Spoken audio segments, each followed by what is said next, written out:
Kita lihat dinamika perang dagang saat ini. Sebenarnya apa sih dampak terburuk untuk Indonesia untuk saat ini, Pak? Jadi yang pertama ya, perang dagang sekarang bukan, ini kan sudah perang dagang jilid 2 ya. Nah sebelumnya juga sudah ada trade war 1.0 atau perang dagang jilid pertama.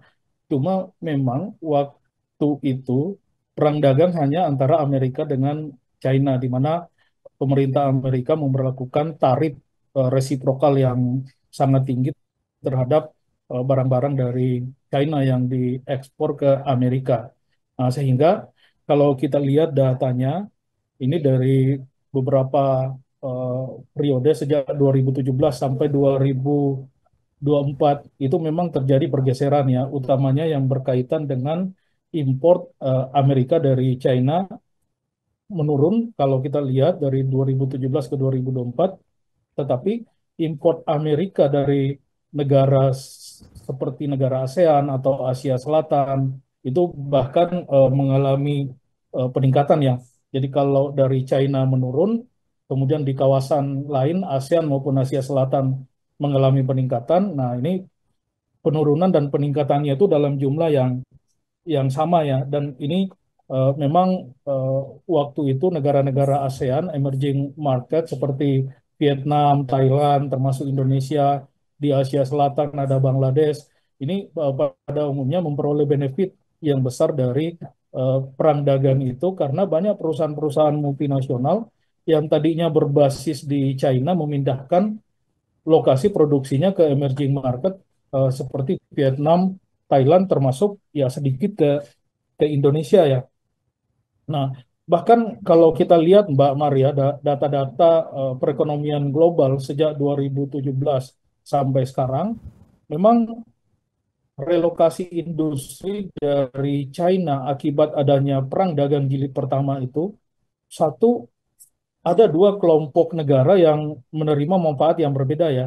Kalau pertama itu adalah kelompok negara dengan labor intensive manufacture atau negara yang sektor manufakturnya itu bersifat labor intensif. Salah satunya adalah misalnya ada Vietnam, ada Thailand, ada Bangladesh, kemudian ada eh, Indonesia. Nah, negara-negara ini menerima limpahan sektor manufaktur yang keluar dari China, sektor manufaktur dengan medium to low technology yang memang mengandalkan tenaga kerja murah.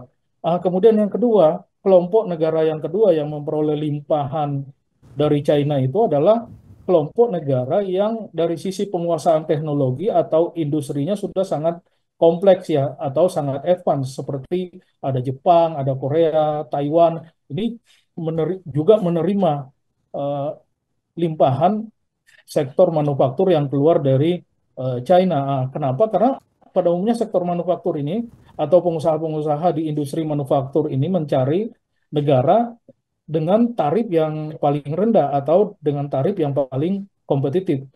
Cuma memang situasinya kalau kita lihat sekarang ini agak berbeda ya karena hampir semua negara dikenakan tarif ekstra tinggi. Bahkan 10% plus misalnya kalau Indonesia ada kurang lebih tambahan 22% jadi total 32% terhadap Vietnam misalnya kurang lebih apa China sendiri bahkan eh, eh, sampai 145% ya Vietnam kurang lebih 46% dan ya negara-negara lain jauh jauh di atas kita ya kecuali kayak Malaysia. Nah, ini tidak memberikan kesempatan untuk relokasi sama seperti yang lalu.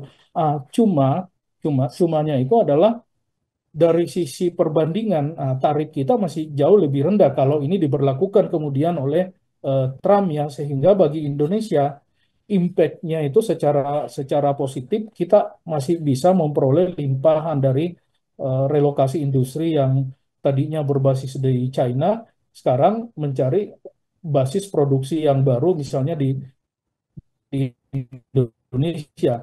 Cuma Mbak Maria, dampak negatifnya juga harus yang paling paling buruk bagi Indonesia itu adalah satu, ekspor China ke Amerika menurun. Otomatis China akan mencari pasar baru ya di luar Amerika. Makanya kalau kita lihat data, ketergantungan ekspor China terhadap Amerika itu memang mengalami penurunan, dan terhadap emerging market itu bahkan mengalami peningkatan. Nah, ini salah satu emerging market yang ada di situ adalah Indonesia, dan memang kalau kita lihat data-datanya, ekspor China ke Indonesia itu mengalami peningkatan termasuk ke negara-negara ASEAN yang lain. Nah, ini yang orang sering sebut banjir produk China itu yang harus diantisipasi oleh eh, negara-negara emerging market termasuk Indonesia.